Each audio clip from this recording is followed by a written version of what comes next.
Assalamualaikum Cikgu Nur Razimi. Terlebih dahulu saya dan wakil pada semua pensyarah ETN ingin mengucapkan selamat menyambut Hari Raya Aidilfitri.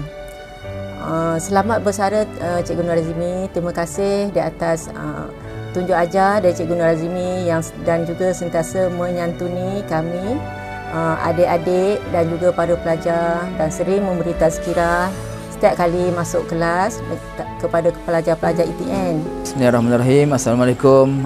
Saya ucapkan kepada Cikgu Nur Razimi. Kami di ETN sangat merindukan cikgu. Jadi di kesempatan ini saya ingin mengucapkan selamat bersara kepada Cikgu Nur Razimi. Semoga sihat walafiat, bahagia di samping keluarga tercinta. Jika ada masa, ada kelapangan, datanglah ke KBSR ini, datang sama-sama kami di bengkel elektronik. Assalamualaikum warahmatullahi wabarakatuh. Selamat bersara saya ucapkan kepada Cikgu Nur Razimi. Selamat menjalani fasa persaraan. Saya doakan agar Cikgu Azimi sentiasa berada dalam keadaan sihat dan berada dalam rahmat Allah. Sepanjang 17 tahun kita bekerja bersama. Banyak nasihat, tips-tips dan juga teguran yang positif yang selama ini Cikgu Azimi sampaikan. Vibes yang positif. Assalamualaikum warahmatullahi wabarakatuh. Nama saya Muhammad Taufik, atau lebih dikenali Ustaz Taufik lah. Saya anak kepada Cikgu Azmi. Cikgu Azmi watak dia di rumah seorang ayah yang tegas dan kelakar. Ada waktunya tegas dalam bab agama, tegas bab solat khususnya, sangat tegas. Kemudian dalam masa yang sama dia seorang yang kelakar lah. Dan ucapan terima kasih juga Cikgu Nur Razimi sentiasa memberi komitmen yang baik di atas apa-apa program yang ETN adakan. Macam-macam yang Cikgu Nur Razimi bagi sumbangan. Dan juga Cikgu Nur Razimi tak pernah berkira kalau kami nak buat sesuatu, minta sumbangan duit ke, Cikgu Nur Razimi sentiasa meraihkan. Sebab saya pernah tanya Cikgu Nur Razimi, tak kisah ke? Contoh macam kowe, kami nak buat nak masukkan kowe, kena bayar tiap bulan, sama-sama tiap bulan. Cikgu Nur Razimi tak kisah, padahal Cikgu Nur Razimi jarang pun masuk ke bengkel bilik guru B ni dan jarang pun ambil air kowe tu. Tapi Cikgu Nur Razimi jawab apa? Cikgu Nur Razimi kata meraihkan. Terima kasih sangat-sangat.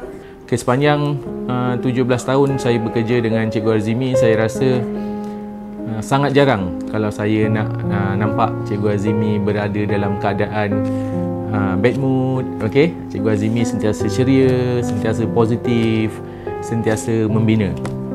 Okay, terima kasih juga saya ucapkan atas tips-tips bagaimana membesarkan anak, okay, bagaimana mahu menghasilkan keluarga yang baik, keluarga yang bahagia dan sebagainya. Di antara aktiviti yang Cikgu Azmi suka buat, awal pagi lah, kita cerita pada awal pagi. Awal pagi dia akan ke masjid untuk solat subuh berjemaah di masjid di sekitar kampung Manjoy, Tengku Hussein Hujung. Lepas solat tu biasa kami kalau berjemaah sekali pergi naik sama-sama kereta tu, kita akan cari kedai minum lah. Kedai minum, makan roti canai, nasi lemak dan menu-menu yang lain lah. Kat sana terkenal dengan satu kedai makan yang roti canai Abang Mat tak silap namanya. Sangat sedap. Kat situ tempat yang Cikgu Azmi suka makan lah. Di segala jasa dan juga tunjuk ajar cikgu selama ini, saya bagi wakil program teknologi elektronik mengucapkan ribuan terima kasih. Ampun maaf daripada kami semua atas salah silap, dan akhir kata daripada saya sebagai cikgu terus digunakan kesihatan yang terbaik dan juga bahagialah bersama keluarga. Sekian, Assalamualaikum. Selamat Hari Raya, maaf Zatin.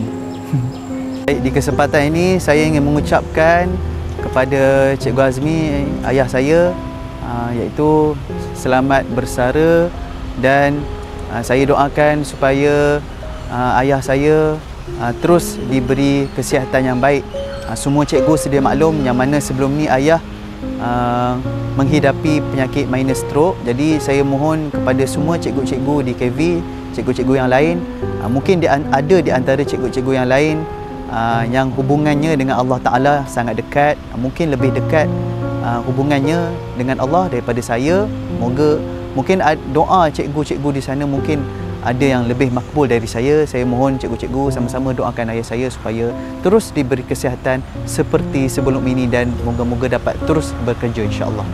Di sini juga saya mewakili Jabatan Teknologi Elektrik dan Elektronik yang ingin mengucapkan selamat menyambut Aidilfitri kepada Cikgu Azimi sekeluarga, dan maaf zahir dan batin jika ada sebarang kesilapan, kesalahan, kecil hati, termakan, terminum dan sebagainya, minta dihalalkan. Semoga kita bertemu lagi pada masa hadapan dan ukhuwah kita berkekalan sampai bila-bila. Dan tidak dilupakan juga mohon doa daripada cikgu-cikgu di sana supaya saya dipermudahkan urusan saya, yang mana saya juga akan berpindah. Sekarang ni saya bertugas di Simi River sebagai imam. Saya akan berkhidmat di tempat yang baru, iaitu Jabatan Agama Islam JAIS sebagai pegawai hal ehwal Islam. Mohon cikgu-cikgu doakan saya supaya dipermudahkan urusan dan dapat berkhidmat dengan cemerlang di sana. Dan tak lupa juga kalau ada potluck Cikgu Nazimi, kami minta Cikgu Nazimi tolong masak nasi lemak. Cikgu Nazimi melayan je kendak kami tu. Terima kasih banyak. Yang tak terhinggalah. Tak tahu bila lagi dapat rasa lagi nasi lemak yang isteri Cikgu Nazimi masak tu. Banyaklah kenangan manis ya Cikgu Nazimi. Jangan lupa selitkan doa Cikgu Nazimi untuk kami para bersyarah, agar Allah bantu kami mendidik anak-anak supaya menjadi anak yang soleh dan solehah, berjaya dunia akhirat. Okey Cikgu Nazimi, selamat bergembira di waktu persaraan dan dapat menjaga kesihatan diri dan bahagia bersama ahli keluarga. Semoga kita semua selamat di dunia dan di akhirat. Okey, Assalamualaikum. Assalamualaikum Cikgu Azimi. Kami mengucapkan selamat bersara pada Cikgu Azimi. Semoga Cikgu Azimi sentiasa sihat. Di kesempatan ini juga kami nak minta maaf, nak mohon maaf pada Cikgu Azimi. Kami bersama-sama ingin mengucapkan Selamat Hari Raya Aidilfitri. Maaf zahir dan batin.